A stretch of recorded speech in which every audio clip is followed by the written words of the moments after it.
I got old real quick last week. It sucks, but whatever. I turned 70, but hey, I got a lot to be thankful for. Yeah. So, I think you guys were chanting you wanted Jimmy to give a speech. Is that what I heard you say? Yeah, Jimmy! Are you doing that right? Maybe it's just because I'm old, I can't hear it. I think he's having lunch right now. You can't.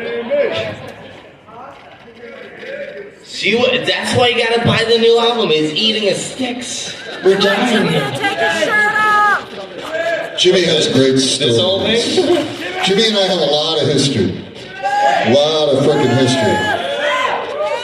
Crazy stories. But he's not going to tell them to you, he says. Come on, Jimmy! I hear what you're saying, dude. You got to talk into your microphone. But anyways, here he comes in his underwear. Jimmy! Jimmy's something out here. Happy anniversary! He's not shy, by the way. He's not shy at all. Okay, so hold on. You guys want to hear the fucking coolest story you'll ever hear?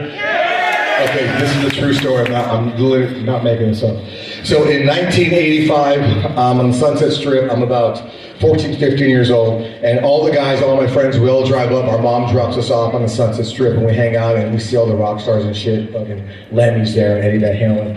And one night, as we come up to the Sunset Strip, we can see, way before we get there, there's helicopters, and there's ambulances, and there's fucking police cars, and it's like a fucking, like I think like there's been a mass murder or something. That's how many cops and ambulances are there.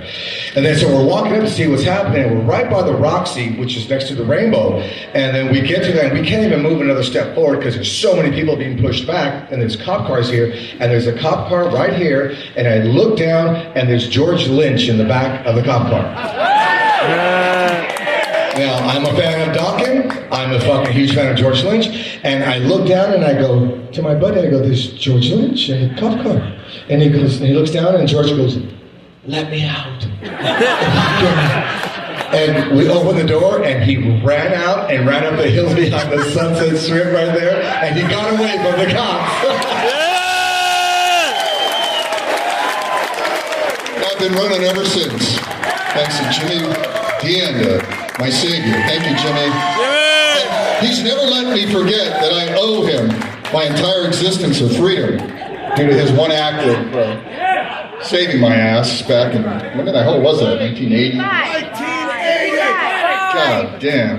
I think there was cocaine, Jack Daniels, and a 357 involved. Oh my God. That sounds pretty fun. How did we survive all that? We should do that right now. We're very lucky to be alive. Yeah, there's a lot of other stories, but you got to come to our other shows to hear those. Yeah. All right, so we're going to bring it, let's get mellow, dude. Are we? Yeah, let's get mellow, but with a bluesy tone. Okay. We could do a ballad. Want to do a ballad? Like, How ballady do you want the ballad to be? like something you would sing to your boyfriend. Oh, yeah. What? You know what I mean. You mean point of entry? No. Well, what?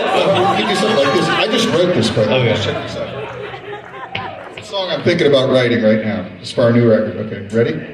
Just sing something like about love or something. About love. You know what love is, right? Kind of.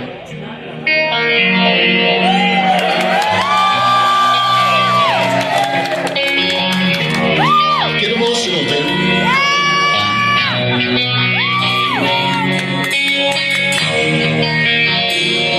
Oh, should we not do that? Dude, that was good right there. I know. You could give Don Dawkins singing lessons. I'm serious. So we could Well, how much expand his range. How much should I charge? Huh? Dude, just to be in his presence, he should charge you. You can't charge Don Dawkins. He's so much better, Don Dawkins! All right. No, here we go. Let's do this. Yeah!